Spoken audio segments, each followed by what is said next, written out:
السلام علیکم ورحمۃ اللہ وبرکاتہ۔ بسم اللہ الرحمن الرحیم۔ شروع کرتا ہوں اللہ تعالیٰ کے نام سے جو بڑا مہربان اور نہایت رحم کرنے والا ہے۔ صرف 5 منٹ کا مدرسہ، قرآن و حدیث کی روشنی میں اسلامی تاریخ۔ 9 ربیع اول۔ نمبر 1، حضرت عیسیٰ علیہ السلام کا آسمان سے اترنا۔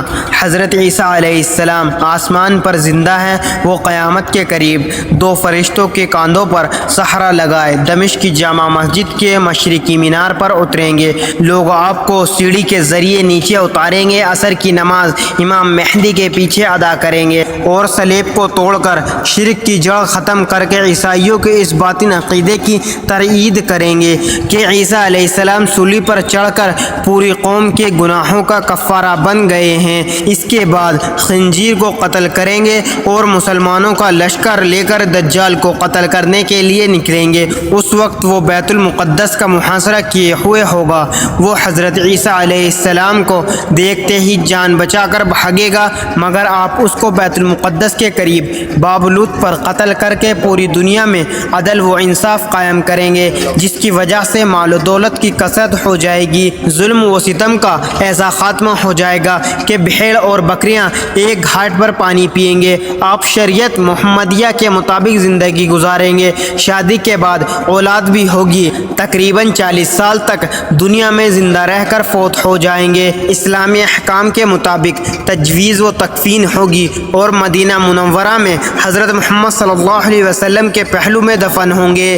نمبر 2، اللہ کی قدرت، زمین کی کشش۔ اللہ تعالیٰ نے اپنی قدرت سے صرف 2 دن میں زمین بنائی۔ اس کے اور فضا کے درمیان ایک حد تک زمین کی کشش رکھی ہے، جس کی وجہ سے زمین ہر چیز کو اپنی طرف کھینچتی ہے، مگر اس کشش کے اندر خاص توازن رکھا گیا ہے کہ نہ ہر چیز کو اپنے اندر جذب کر سکے اور نہ اس طرح آزاد چھوڑ دے کہ فضا میں چلی جائے۔ آخر مناسب انداز میں زمین کے اندر ہر چیز کو اپنی طرف کھینچنے کی صلاحیت کس نے پیدا کی؟ بلا شبہ اللہ تعالیٰ ہی نے اپنی قدرت سے اس کے اندر یہ کشش رکھی ہے۔ نمبر 3، ایک فرض کے بارے میں، والدین کے ساتھ احسان کا معاملہ کرنا۔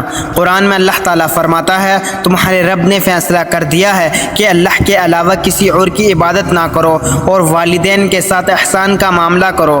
فائدہ، ماں باپ کی خدمت کرنا اور ان کے ساتھ اچھا برتاؤ کرنا فرض ہے۔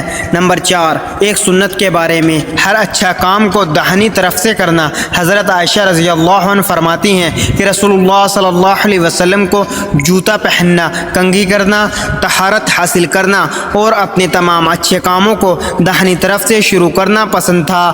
نمبر 5، ایک اہم عمل کی فضیلت، مومن کے لیے مغفرت مانگنا۔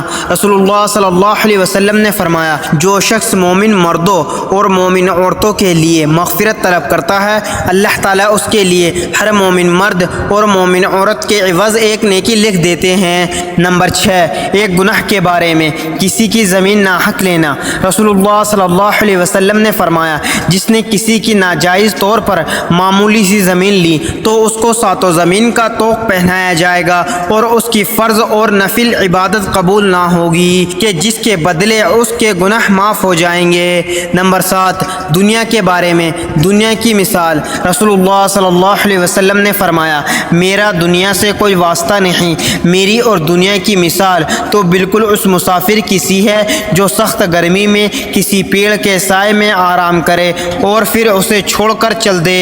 نمبر 8، آخرت کے بارے میں، کافر لوگ عذاب کی تصدیق کریں گے۔ قرآن میں اللہ تعالیٰ فرماتا ہے، وہ دن قابل ذکر ہے کہ جس دن کافر لوگ دوزخ کے سامنے لائے جائیں گے اور پوچھا جائے گا، کیا یہ دوزخ اور اس کا عذاب برحق نہیں؟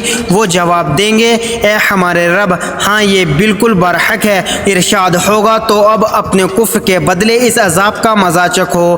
نمبر 9، طب نبوی سے علاج، خربوزے کے فائدے۔ رسول اللہ صلی اللہ علیہ وسلم نے فرمایا، کھانے سے پہلے خربوزے کا استعمال پیٹ کو بالکل صاف کر دیتا ہے اور بیماری کو جڑ سے ختم کر دیتا ہے۔ نمبر 10، قرآن کی نصیحت۔ قرآن میں اللہ تعالیٰ فرماتا ہے اے ایمان والو انصاف پر مضبوطی سے قائم رہو اور اللہ تعالیٰ کے لیے سچی گواہی دو، اگرچہ یہ گواہی خود تمہارے یا تمہارے ماں باپ یا رشتہ داروں کے خلاف ہی کیوں نہ ہو۔